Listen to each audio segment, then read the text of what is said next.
بنواجه مشكله، ما بنقولش محطه دخلناها، احنا هنصلح اللي عندنا، مفيش مشكله. امتى؟ نتكلم في عشرات الالاف من الافدنه، مش يعني خراب للناس.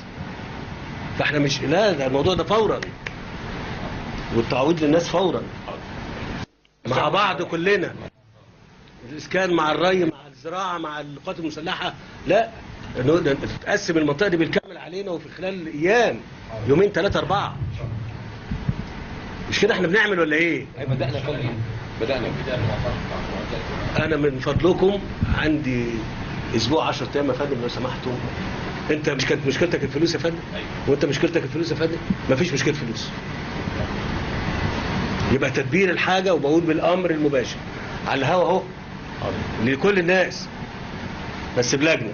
تمام. بس بلجنه. وانا يعني معلش هقول حاجه صعبه شويه.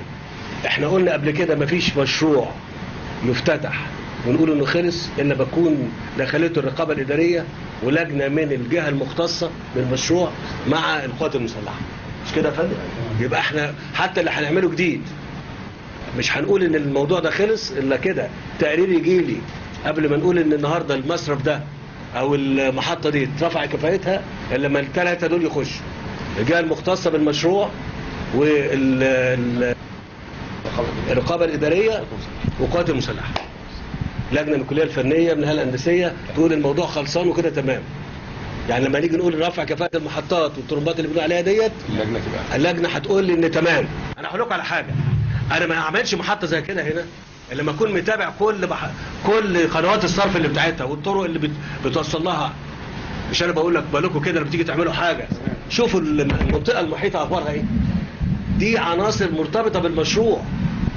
الماء اللي هتنزل 1,000,000 متر يوميا دي مرتبطه بالمشروع. يبقى لازم اطمن ان كل المحور بتاع المايه اللي نازله دي متظبط ومتراجع كويس. لو ما عملتش كده انا عملت المحطه بس. لما النهارده يبقى في على مصرف المطار، مش كده؟ دار المطار، لما يبقى عرض 4 متر، ازاي يا فندم؟ ازاي؟ ده لازم يبقى. وبعدين النهارده تعدي ايه؟ امال احنا بنعمل ايه؟